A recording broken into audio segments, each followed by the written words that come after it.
3.3 Sports and Exercise Science by Ruben Simmons. In this assignment, I will be covering arousal, anxiety, and stress, and the psychological factors of all three and more on how they impact athletes. During this assignment, I'll be specifically talking about the definitions of arousal, anxiety, and stress, how they all impact athletes during their sport and outside of their sport, and methods and steps and precautions that athletes can take to either increase or prevent these three categories. So our first section is arousal. In this section, we will be covering dry theory, inverted U theory, and catastrophe theory. Arousal as a whole can be defined as a state of being physiologically alert, awake, and attentive. Basically, being able to pay attention to what's going on. First, we have drive theory. Drive theory was developed by Hull in 1943. As you can see by the table, it shows a proportional linear relationship between performance level and arousal level. The higher your arousal, the higher your performance. It's not quite as simple as the graph may make it seem. Hull more stated that it didn't so much arousal directly increase performance, but more it increased what is called the dominant response. So sort of like a person's reflexes, or what they would instantaneously think is right, what they want to do, what they think will get the right result. Now, obviously, by that description, people who are professionals at sport have a better dominant response than people who are not professional amateurs, people at the beginner level. Because they've been doing the sport so long, their dominant response is usually the right response, what you want to do, because it's been ingrained to them. Since they've been training for so long, that's instantaneously what they want to do. With at beginner level, you don't really know what you should do. You need to be taught. You need to have time to learn and take in what other people think. So having high arousal is a worse thing. This means that having a high arousal for a experienced and professional player is a good thing, but it is bad for beginners. However, having a low arousal is good for beginners, but bad for professional athletes. So this is a problem because the table doesn't quite differ between the two. So maybe this table is not the best choice. Now, this theory, for reasons such as this, is being majorly discounted. That and the fact that it shows no decrease whatsoever. There has to be a drop-off point, because you can clearly see people can get aroused. You can become really attentive, but as stated, you can do the wrong things when you're in that sense. So your performance is not high.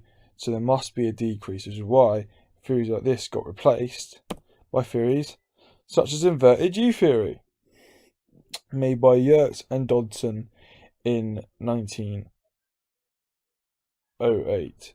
Now, this theory actually came before Hull, but is currently considered a better theory. It is more accurate in explaining how arousal most likely works.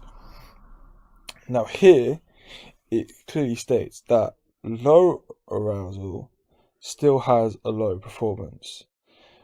And so up until the midpoint, as you can see, it sort of agrees with dry theory, except instead of more of a straight and proportional line, it's more of a curved gradient. So as you get to the midpoint, the more arousal, the higher the performance.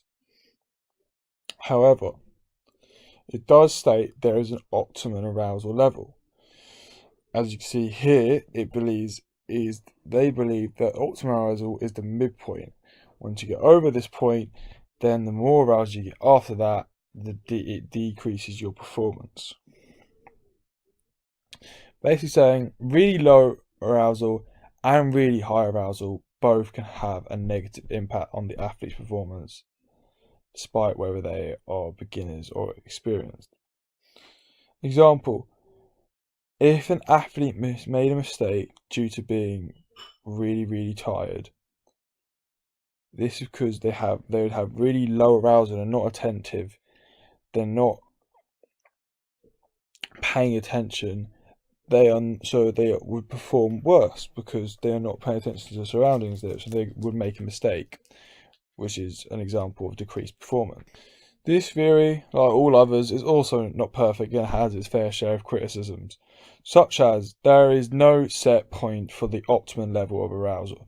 It could most likely be different for different sports, such as quieter sports such as snooker and table tennis, which involve less crowd reaction and more focusing on the sport at hand and what you're doing.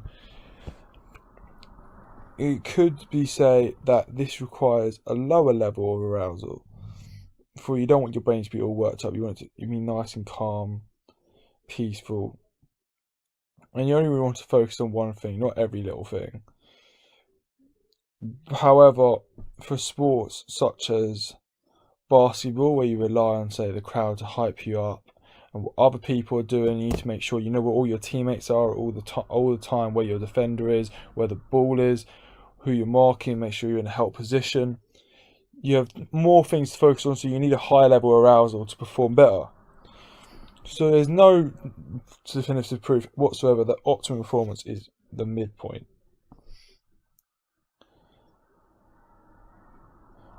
Also, and leads us nicely on into catastrophe, which is next. After optimum arousal is increased, people then more plummet than have a gradual decrease, as shown in this table here. I'll speak on more of that in the next slide. Catastrophe theory, the most complicated one and the most up-to-date one. As you can see, it was made in the latest date by far, 1987, by Hardy and Frazee. Hardy and Frazee were British researchers who were very dissatisfied with the original inverted U theory. One of their main things was, as previously stated, that there's two things. After the midpoint is reached, they believe there was a plummet instead of a gradual decline. And they also didn't like the fact that it didn't have any notice of cognitive anxiety, as they believe this also had a big impact on arousal and sports performance. So, in short, the table starts off the same, provided there is low cognitive anxiety. So while there is low cognitive anxiety, the sports performance and arousal have a somewhat, not directly proportional, but a somewhat proportional relationship in which there is a curved gradient where as arousal increases, performance increases. This is until it reaches an optimal point. Now, this is where it differs from all the other two theories. As stated, it will not have a gradual decrease, but instead, at this point, where they have now reached high cognitive anxiety as a result of having too high an arousal and making a mistake, which made them possibly make a mistake, which decreased their performance, they now completely plummet as they fall apart, making their performance now, and this is where the name came from, somewhat of a catastrophe. Also, they go further to this and say that after this has been taken, which is not this catastrophe event has happened, that it is not as easy to reverse as the other models may have you think. It states that even if the cognitive anxiety levels decrease, performance cannot then completely get up to the sports performance that originally was at the optimum level. Once you make a major mistake in a game, a lot of the time, unless you're a professional and are able to ignore it, you cannot then perform at the high level which you were doing before. Because that mistake haunts you. You now have anxiety that you're going to make a mistake like that again. So instead, for it to return to that level, you first have to have your cognitive anxiety, and by that you also have your physical arousal return to the baseline level at the beginner level, in which case it can then go back up to the performance level with with low cognitive anxiety and increased arousal up to the midpoint. This entire process is called hysteresis, and in this one example, it would usually mean if you messed up during a game, at which point you got high cognitive anxiety, your arousal was to increase because of your mistake, and because you have a mistake, that's obviously a decrease in sports performance. Because you're now anxious and showing anxiety that you will make that same mistake again, you are no longer performing at the same level which you were at the beginning of the game. But a few days later, next game, the events of that game are forgotten. You're back to your baseline and have the opportunity to reach that optimum point again and stay there.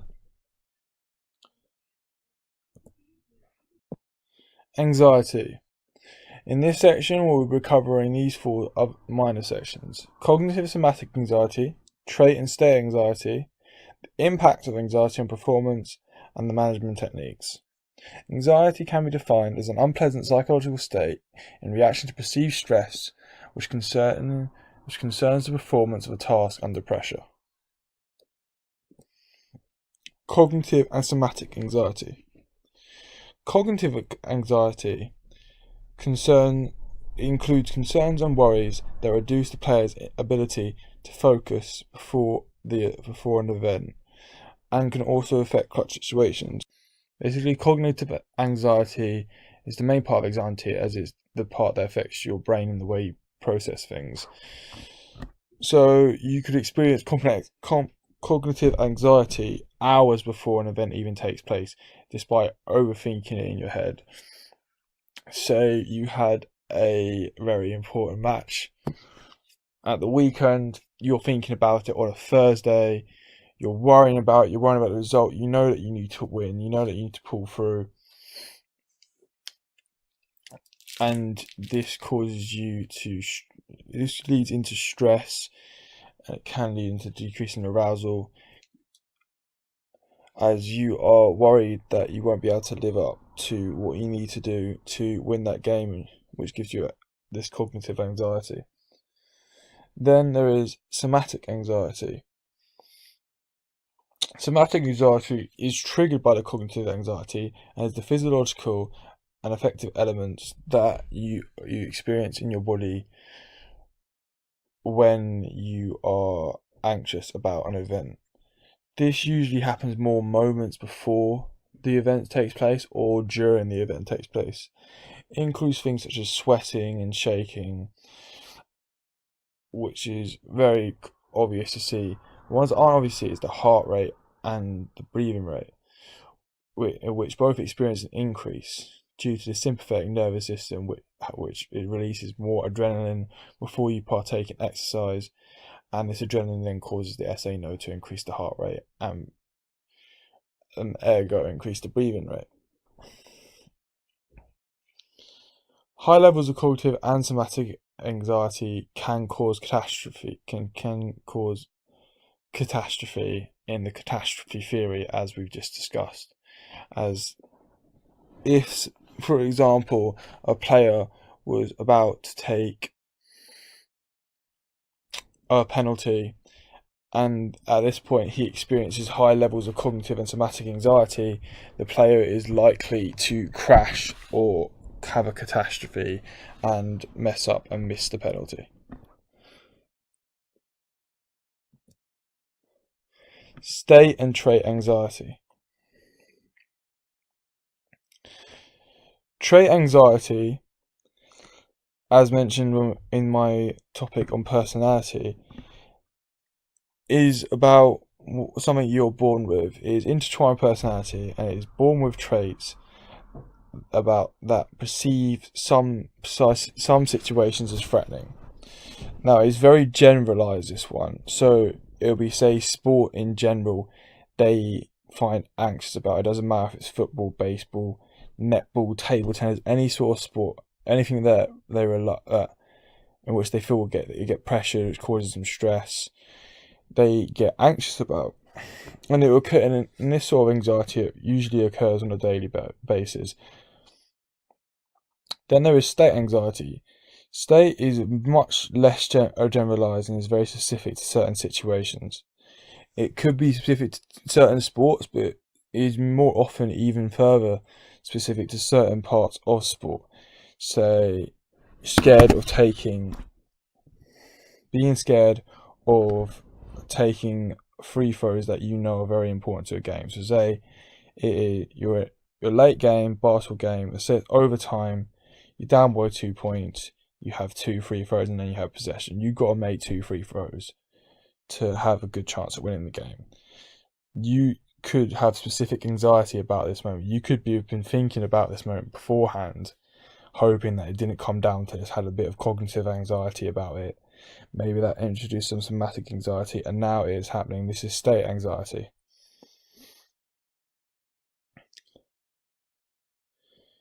State anxiety also will fade after the event has taken place, whereas state anxiety will probably usually stay with you. Impacts of these anxiety. Here, let me go through. So here I can go through the examples again. So, example, cognitive anxiety. Cognitive anxiety. The major impact cognitive anxiety is you could quit. Like if you are really scared of not wanting to mess up or to let people down or to be the reason the team fails, you might not even show up. And if you do and you're really, really cognitive anxious, you're definitely not going to be there 100%. So if you're all nervous and you're all stressed, you won't be thinking clearly and you won't play as well as if you were of a clean state of mind. Somatic anxiety. Somatic anxiety doesn't have that massive effect on your actual performance, though the things like the sweaty palms could have an effect in catching sports such as basketball and rugby when you need to catch the ball, because if you have very sweaty palms, it makes it harder to catch things. And then the heart rate and breathing rate can have an effect, because if you're just there panting, breathing heavily, just slow it down. You're not getting as much oxygen as you need to. Your body's getting overworked, and it can't function as well as it should have. For trait and state anxiety, trait anxiety will have not just an impact on performance, but an impact on your life in general. Like if you're a really anxious person, that has a massive impact on the things you can and cannot do. If you have a trait anxiety where you're simply fearful of people relying on you or people having expectations of you or pressure, then of course this will have a massive impact on your performance in sport. If you really care and you really have so anxious about letting your teammates down, you won't make the risky plays. So if you're in football and you see that really long pass downfield to the open man who's just in front of that last defender to not be offside, you won't make that risky pass because you will instead take the safe pass and pass to your nearest teammate, because you are so afraid of that pass getting intercepted and being the reason that you let your team down.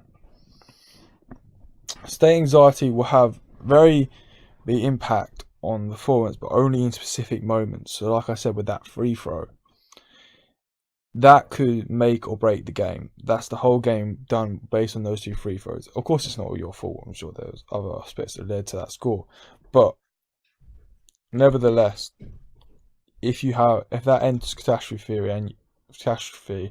and you miss those free throws, that has a massive impact on your performance, as it will be perceived as you lost in the game, as when you had the chance to win it.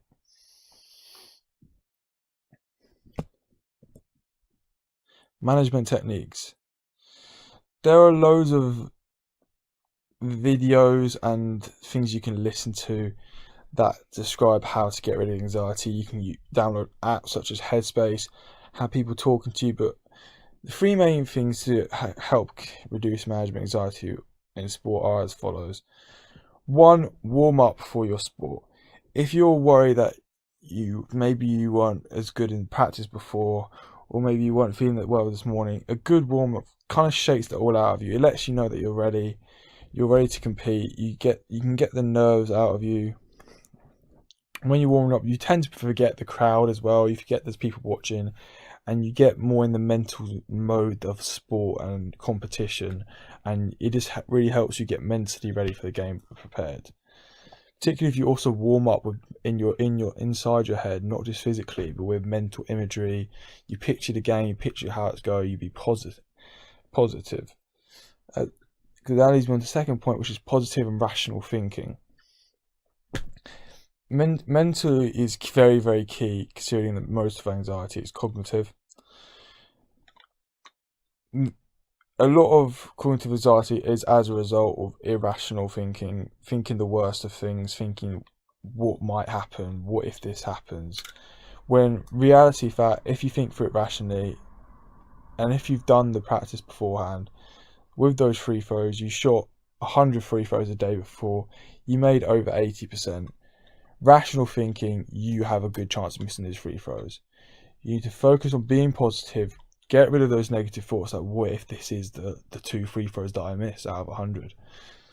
Forget about them, try and think positive and think through the situation rationally. And the most important management technique of all, which applies to stress as well, is just to have deep breathing. Keeping your breathing under control doesn't just help with your breathing rate and your heart rate, but also just having something to focus on other than the crowd, other than the sport, other than the pressure, other than what you know you need to do to go out there and win. It helps you forget all that. You're in a different place, you're in a different world, you can think clearly. And it kind of resets your state of mind and helps you forget your troubles.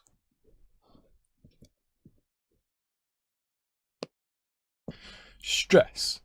In this section, we will be going over the different types of stress, including distress and eustress, the causes of these, what causes these types of stress, the symptoms we display that lets us know that we are stressed, and the management techniques that we use to help reduce stress or optimize it.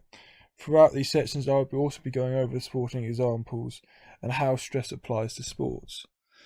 Stress can be defined, and that's to say, as a stimulus, usually resulting in arousal as a response to a specific situation. The types of stress. There are 2 main types of stress. Bad stress, good stress, which is also known as distress or eustress. Distress is the one most people are probably familiar with, and the first one that comes to mind when they think of stress. This is bad stress. This is the stress which ideally makes you perform worse. This stress is often linked with anxiety, as you may not feel you are able to achieve what is expected of you in a sporting environment. Say everyone perceives you to be the best player on your team and on a football team, and at the end of the game when it's a draw you're expected to take a big penalty. There's a lot of pressure on you to score that and win it for your team, since you're such a good player, that this could all get to your head and then you'll end up missing the penalty as a result of being too stressed about the result. Then we have eustress. Most people don't know about eustress, but this is the good part of stress. Some people, such as thrill seekers, go out and search for eustress in their lives, and in sport, eustress can make you perform better. People go out for eustress as in a way such as people enjoy rock climbing or very, very, very tall things. It gives them a thrill, it gives them a sense of excitement, exhilaration, though it is quite stressful even if they are enjoying it. Or skydiving, which is something no one really wants to do. You think you want to do it, but low-key deep down your animal instinct is telling you it's a really bad idea. But you go with it anyway, even though you're feeling really, really stressed about what could the result be, possibly death. But because you know it'll be such an exhilarating and thrilling experience while you're doing it. In sport, you can get eustressed about, say, a game you think is going to be very competitive and you love competition. Say, I was playing for one of the top basketball teams in the country, and we were going up against what was the other team that was considered one of the top teams in the country. While I would be getting stressed about the game, I would say I would be eustressed because I am excited to play against other high-level talent. And no matter the result of the game, I'm looking forward to playing these people and being playing at that top level.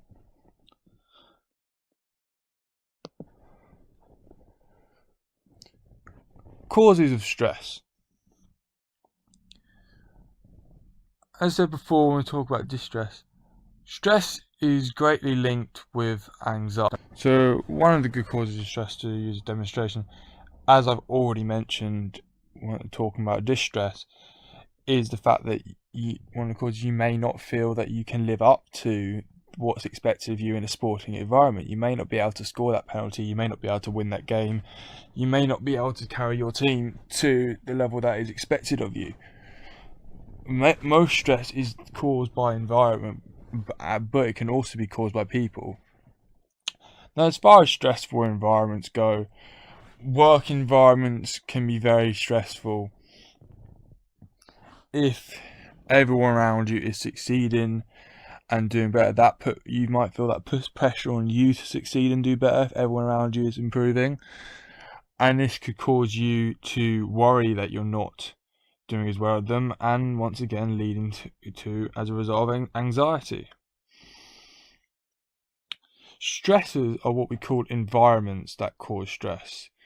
Outside of sport, a sort of stressor would say be a really busy office, like you see in those classic TV shows when they talk about stock market. You've got everyone walking around, rummaging, screaming down the phone, talking to customers and trying to get them to sell stock, such as you've seen The Wolf of Wall Street. It all seems like a very stressful environment, especially if you're a more quiet type of person that doesn't like shouting at people. Competition can also be a very stressful environment. If you're not the particular competitive person, say you picked up a sport because you found it fun, maybe you did it with your family and you enjoyed it when you were at family, so you thought you'd try it again at a club, but then they take it very, very seriously. You may get stressed because you don't take it as seriously as they do, and their urge for competition may make you feel stressed, as you're going to let them down because you haven't worked as hard, you haven't focused much on that. This sport isn't your life, you're just here to have fun. And stress experience is how you can possibly view a stressful situation. So one of the causes of stress is if I play basketball at a sport level and now I'm going to a basketball competition where people know I have already played at a very, very high level. Here in this, because this is my sport, I'm expected to play at the best of my ability. So I have responsibility to uphold, and I might get stressed about performing that situation. But if, as a basketball player, I then went out and played football, because I do not feel stressed about that at all, because I know I'm absolutely awful at football. So I feel no pressure on myself whatsoever to succeed, do well, score a goal, make that tackle. No pressure at all. I'm not stressed at all about the situation because I don't feel I need to succeed in that area, as that wouldn't be my sport.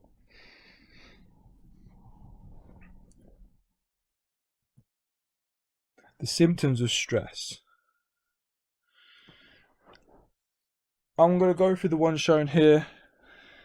Mainly, there are a couple more that I could read out, but these are the main ones, such as headaches.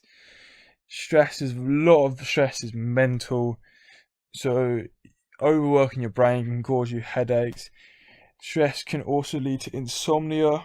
I actually had mild insomnia. I can speak in this as it was stress over. It's usually stress over exams in college which causes it. It's just thinking about stuff.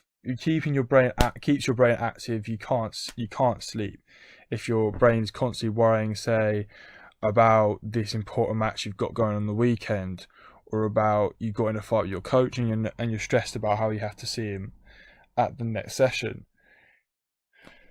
Stress, and then physically, there are many things related to stress. Increased breathing is the most common one. You'll see really stressed people getting hyperventilating, can't control their breathing. Grinding your teeth, not one that I experience particularly, but I know that's a very important one where people have a nasty habit of grinding their teeth. And then, as far as in the body goes, you can get increased heart rate and increased blood pressure as a result of stress, which is due to some hormones being released by your hypothalamus. These are all stress results. This is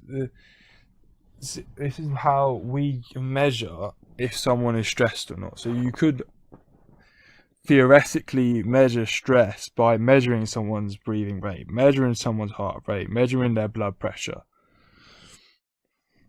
and so on and so forth.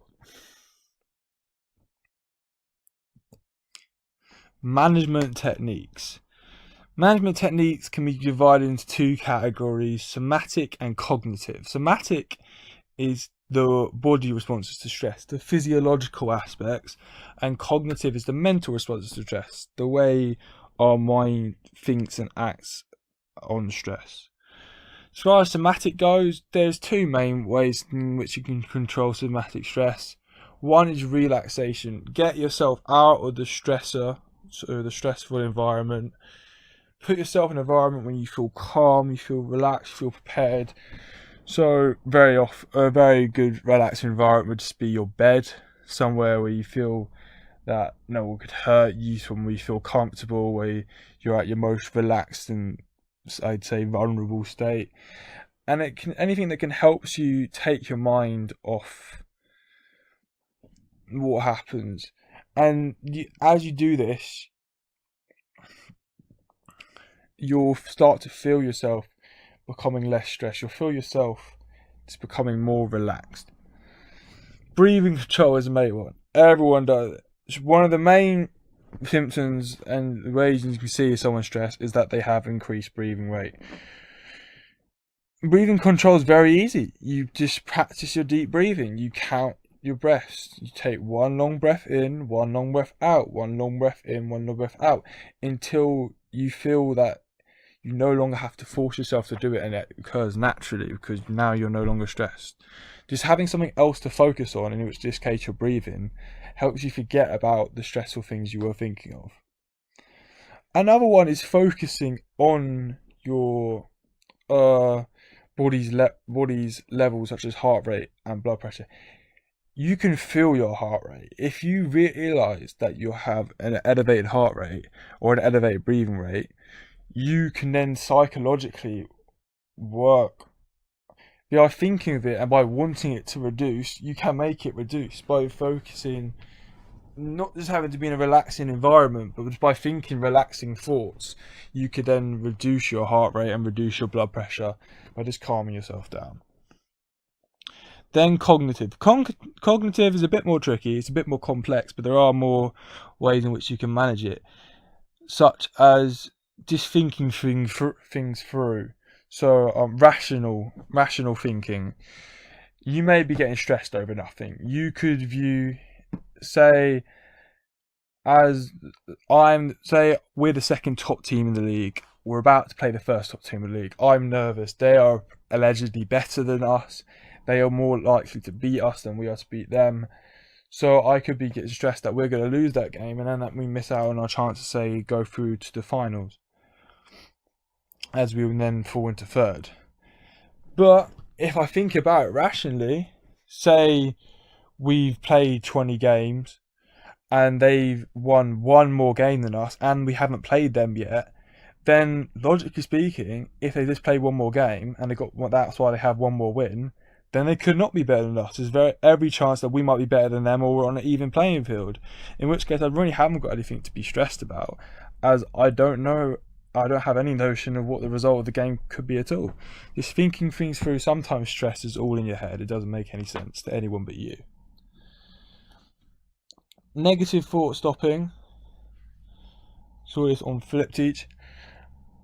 By negative thought stopping, it's kind of related to rational thinking.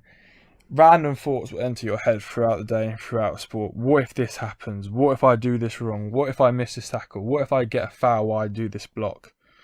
What if I don't save this goal? You can't think like that. Thinking like that is what will get you stressed in the first place. That's one of the main causes of stress, overthinking things. This forcing yourself mentally, preparing yourself. Don't think of this. Think it's everything's gonna be all right. I'm good. I can do this. If I think I could do this, I will do this. And then goal setting. You might get stressed over not being able to achieve the goals that other people set for you. So it's important that you set goals for yourself that you know you can achieve. Smart goals. Therefore, you're less likely to get stressed if you don't have unrealistic expectations of an outcome in your head. And then finally, going over things in your head, creating a mental image, mental rehearsal, preparing yourself for the events that might take place the following day in that big final match. The more you go through everything, the more you know your stuff. Say you were taking a sports science test. The more revision you've done, the more you are aware of what you need to do, the less stress you go with that, because you know you've done as much as you can. You've put in the hours practice on the court for that big game. You've put in the hours at the gym getting bigger to be able to muscle out your opponents. You've done all the work you can do. There is no need to feel stressed about the outcome. What will happen will happen. Factors affecting exercise. In this section, we will be covering the health belief model, the theory of planned behaviour model, the transtheoretical model, and we'll be going over the exercise environment survey which we conducted and what we believe the results mean. The health belief model. The health belief model shows and demonstrates why people do or do not take on new healthy behaviours. It goes through this in the order of perceived susceptibility, perceived severity, perceived benefits, and the perceived barriers. The perceived susceptibility is what the participants believe is the likelihood of them getting a condition. The perceived severity is how much of an impact do they think not just the condition will have on them, but the problems that come with that condition. Let's say, for example, coronary heart disease. The perceived severity is not very likely to get it unless they have a family history. But if they did get it, do they understand how big a massive impact that could have on their sports? As in, they could probably not play much sport, or they do a much less amount of sports. Do they understand that? Are they aware of how severe having that condition is? The perceived benefits. This is the effectiveness that they think that the medicine will have in avoiding the problems that come from the condition. So say something like having insomnia, which I have. Do they understand? And they can offer you medicine which can help you sleep more. Does the person understand the benefits of having more sleep and feeling more rested during the day, such as they have more energy, they can go out, they can have more energy to do stuff, to do more sports, to do more work, to do more schoolwork, to go out, meet people, meet friends. Are they aware of how much better their life and their sports performance could be if they go for this exercise or this medical treatment? And then finally, perceived barriers. This is just how difficult they think it will be, which usually ultimately decides whether they will take on, in this case, an exercise program or not. How difficult it will be to sustain it long enough to get the original perceived benefits. The theory of planned behaviour. In the theory of planned behaviour, it describes how the person needs attitude, subjective norm, and perceived behaviour control, which leads to intention, which leads to a new behaviour. The attitude is the person's own opinion or the personal motivation level on starting a new exercise. So basically, that's how much they want to do, say in this instance, a new exercise routine, what their personal feelings are towards it. Subjective norm is society's view towards it. How does society view towards that activity? Perceived behavioural control. Perceived behavioural control is the difficulty of that. It will be to achieve that exercise program to get what you want out of it, to get the benefits, and then this will result. If the idea with all three results in a new behaviour, so starting a new exercise, starting a new sport. However, you do not need all three to move into the intention behavioural phase. If you have a lot of one of those three sections, you could still go to the intention, which then leads to behaviour. For example, let's talk about mixed martial arts. Mixed martial arts does not have an overwhelmingly positive social standing, as a lot of people view all contact sports where it involves roughness and aggressiveness with intent to harm as bad and should be illegal. And the perceived behavioural control to learn martial arts is extremely hard. Fighting is extremely hard. It's an art form. It's not something everyone can do. You have to have a talent for it. You have to have a knack for it. You have to have the body type. You have to be willing to put in the hours to become a real trained fighter. Very, very difficult. Not very well socially received. But some people are just born loving martial arts. If you really love martial arts, if you really want interested in it, if you really want to get through it, it doesn't matter what other people think, it doesn't matter how hard it is, you're going to go for it. You're going to be willing to put in that difficulty to work. You're going to be willing to ignore the people who tell you it is wrong, you shouldn't do it, it's not worth it, blah, blah, blah, blah, blah. And you'll go for the intention and then you result in the behaviour, no matter not having subjective norm or perceived behavioural control. And then there's a transfer ethical model. The transfer ethical model has roughly 7 stages. It starts with pre-contemplation. Pre-contemplation is where the person's not ready for any change. They're good as they are. They don't feel like they need to change. They love themselves, all that good stuff. And they are unlikely to engage in any new healthier behaviour, even if they think it might be better for them. Then they get to the contemplation stage, where they start thinking about, hey, what if I go to the gym more? Hey, what if I just picked up a new sport? Hey, what if I just went walking every once in a while? I wonder what that would do for me. I wonder what health benefits this could provide me with. This starts the ball rolling, so to speak. It gets their mind thinking about it. Maybe they could do this new behaviour. Maybe it wouldn't be so hard. They start thinking of the difficulty of it, the benefits that come from it. And this leads into preparation. Making the decision to engage in the action. This is usually has to be 30 days before it actually starts. This is where they start to take steps to improve their health. May have even told other people, such as family and friends, teachers, coaches, that they are planning on making this change. This is the stage most people get up to. Then from here on is where things start to get more serious. You've got the action phase. This is where you're now doing it. You're doing the exercise, you're doing the sport, you're making the changes that you originally set out and wanted to do to improve your health, to improve your physical ability, to improve yourself at your chosen sport. Then there's maintenance. You now develop this new behaviour, a new behaviour being adopted, but you need to keep it. Just like when you learn a new skill in your neural pathways, you must exercise it constantly for it to stay and not degrade. You've got to keep working on it to keep that change and make it permanent. If you don't make it permanent, you could relapse into the pre-change behaviour.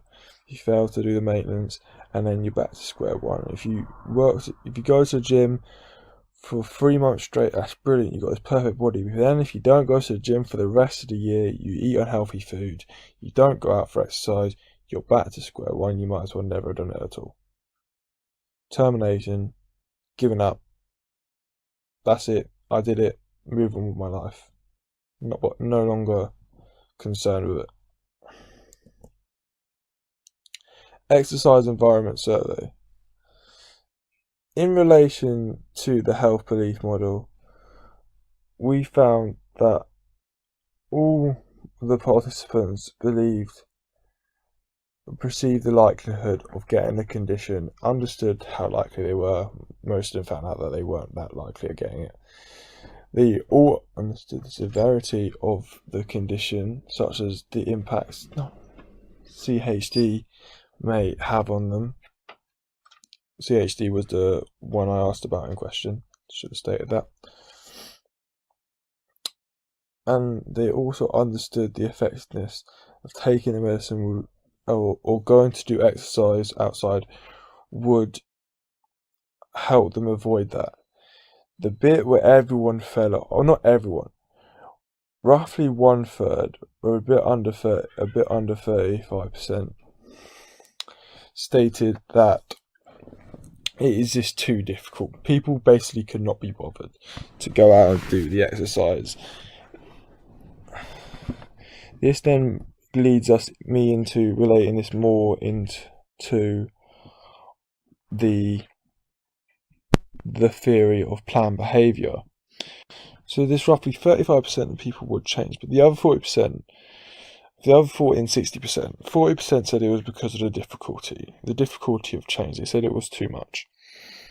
They couldn't be bothered to get out of the house and put in the work. And then the 60% said they just didn't care enough, or they didn't care enough to make the time in which to exercise to make that change to reduce their likelihood of getting coronary heart disease. And then in relation to the trans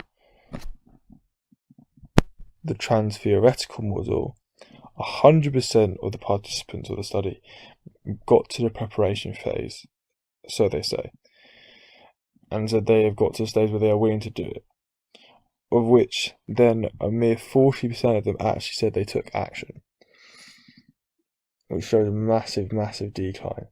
But this is where I previously stated that most people lose. In that 30 days is where this spontaneous thing grows. Say it's New Year's Eve, New Year's resolution. I'm gonna get fit. I'm gonna get ready for the new year. I'm gonna have that body I always wanted and dreamed of. I'm gonna get fit. I'm gonna have all the muscles. I'm gonna go out on the beach and show off my new 6-pack. But while that's all good in the moment, you're feeling really good about yourself. That feeling goes away. You go to sleep. You wake up. You can't be bothered. You want to stay that extra 30 minutes in bed. You want to go out and have that a little bit more fun with your friends. At dinner, you want to go out and get second servings. All these little things add up, and suddenly you think, I really don't care about that summer body anymore. I'm not sure I really want to start going to the gym anymore. It sounds like a lot of effort. It's a lot of time. And that's where people don't even usually intend to take action. So 40% I thought was actually quite a good number. Of which then it drastically went down to 10% of people managed to say they maintained it. Of these 10%, all of them, none of them terminated. They're all still going. They're all still hitting the gym. They're all still lifting weights. They're all still improving and getting better. And for these people, it's not just to do the sport, because they just generally like fitness. They want to improve. And so, yeah, 0% for termination, and 10% of people managed to maintain the maintenance stage, which they have changed their behaviour and have adopted this new behaviour fully and 100% into their lifestyle.